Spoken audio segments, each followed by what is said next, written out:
കുറെ അവസരങ്ങൾ ഇപ്പോൾ വരുന്നുണ്ട്. ഇപ്പോൾ എങ്ങനെയാണ് ഞാൻ ചോദിച്ചാൽ ഇപ്പോൾ കുറെ വരും, നമുക്ക് ഡേറ്റുകൾ കുറെ കൊടുക്കണം. അപ്പോൾ ഒറ്റയ്ക്ക് തന്നെയാണോ എല്ലാം ഹാൻഡിൽ ചെയ്യണത്? ഞാൻ ചോദിച്ച ഡേറ്റും കാര്യങ്ങളും ഫോൺ വിളിക്കുക ആളുകളുടെ ഒന്നും പറ്റുന്നില്ല. ഞാൻ അത് കുഴപ്പമില്ല, ഒറ്റയ്ക്ക് ഹാൻഡിൽ ചെയ്യാൻ പറ്റുന്നുണ്ട്. ഒരാളെ ഇപ്പൊ നമുക്കൊരു മറന്നു പോവാലോ ഇവര് ഒന്നുമില്ല, എഴുതി വെക്കും, എഴുതിയും വെക്കണ്ട. ഇന്ന ദിവസം ഇന്നതുണ്ടെന്ന് എനിക്ക് ഓർക്കും. എനിക്കത് ആപ്റ്റാ. അല്ല ഒരാളെ കൂടെ ഇപ്പം നമ്മൾ കൊണ്ടുപോകുന്നതിൽ നല്ല നമ്മുടെ കാര്യം നമ്മൾ മാത്രം. നമ്മൾ ഒരാളിനെ കൂടെ കൊണ്ട് അവരെ കൂടെ നമ്മൾ കെയർ ചെയ്യണം. നമ്മുടെ കൂടെ ഉള്ളവർ എന്ത് ചെയ്യും, അവരെവിടെ ഇരിക്കുന്നു.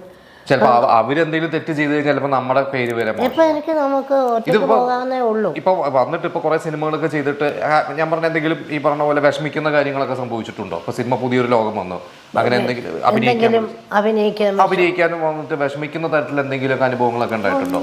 പ്രശ്നങ്ങളൊന്നും. പക്ഷെ അത് നമ്മളിപ്പം ഒരു പുതിയ സിനിമ ഇപ്പൊ ഇറങ്ങിയിട്ടുണ്ട്. അത് കാത്തിരിക്കും. ഇത് നമ്മ കഥാപാത്രങ്ങളിൽ നിന്നൊരു വ്യത്യസ്തം.